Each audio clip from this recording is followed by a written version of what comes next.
Alright, greetings everybody and welcome to another video. Today, we're not doing salt and bitterness, we're not doing team building, we're not even doing news, because the news hasn't actually broke yet. As a matter of fact, if you want to know what's happened on JP, well, we know that there is a class match coming up. We know that there's going to be a limited guild war starting very, very shortly.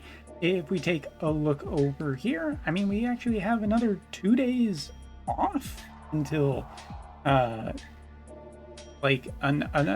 have to do guild war again. It's kind of nice, you know, little vacation time. I'll take it, sort of thing. The only other thing that has happened on JP is that we have the results, the end results for the challenge campaign. For those who don't know, pretty much everyone should know about this, but the 2 old challenges plus the new challenge came back. So essentially we had the go up against Realm Scourge, then we had Moraga, and then last but not least we had the Ash and Mont trial, which I came out as being very vocally against because I always think that it is better to have more difficulty options so more people can partake, because being exclusionary is not generally great for this game in the future. That's just my opinion, and my opinion has not changed on that. I know that people love a challenge and some difficult content and some difficult PvE content, but I still come down as saying that I am not a fan of it.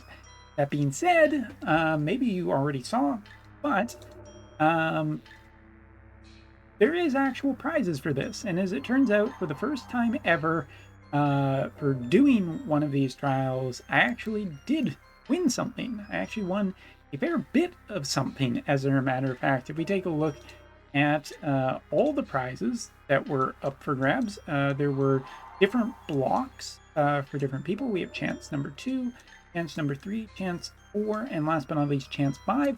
And apparently the 5th chance was mine because I ended up getting 30,000 lapis out of it, which, you know what? That's really cool.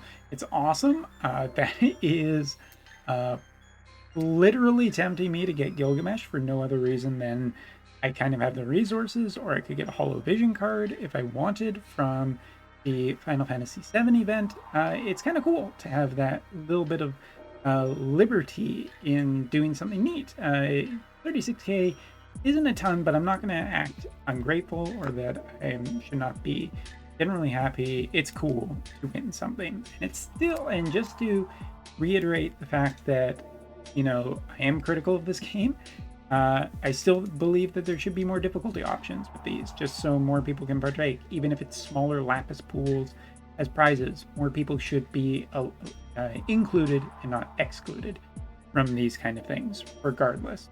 Keep your extreme difficulty, but give other players something else to do with a little more ease, please. But anyway, we're not here to talk about that today. I've done my shameless brag for this video, but what I really want to talk about today is the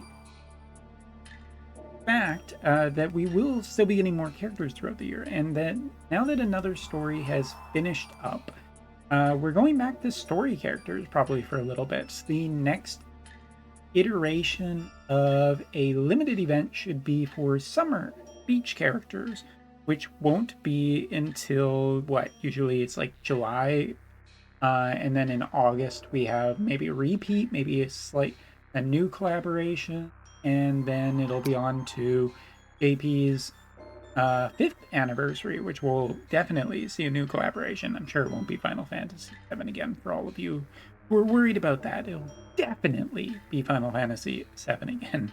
Crisis Core this time. But yeah, I want to talk about 2 other characters that I think are going to be coming to the game very shortly. There's actually a 3rd character too, but I think he's maybe a little bit further out. I'm going to talk about 2 characters that most people have been waiting for that have been featured in JP. It's spoiler territory, I guess, that the design might not have been seen by people. So if you don't want to see that, now's the time to opt out. It's not too terribly surprising though, because these characters have been in the game for a while. They've been major story characters for a while, and I'm talking about Ramada and and well, her sister essentially. So before I show it, spoiler warning and also bad crop warning. Whoops. Yeah, I wasn't going to recrop this because this is just extracted very, very quickly. I guess you can see the shortcuts on my desktop if you're super interested in that. Project Density. Yeah. Anyway, so taking a look at this, we can see that, yeah, Moore and Ramada both have a redesign now, which is kind of interesting. We knew about Ramada's essentially since the key art for story book 3 was shown off. We've known about it for a very, very, very, very, very long time. But taking a look at Moore is actually a little bit of a surprise. There's a third character too that was shown off in the more recent story, and all of them are potentially pretty interesting to come to the game. I would assume that we're going to see a rebrand of elements because the idea that it might be Ramada as well as Moore back to back and that they would both be water. Probably not what's going to happen if I had to guess. I'm going to say that we're probably going to see 2 elements that we haven't seen for a bit for story characters. I for some reason, am gravitating towards the idea of them being light and dark. No, I don't think that really holds any respect. They could be anything at this point, and I'd be like, sure, yeah, they're that element. Why not?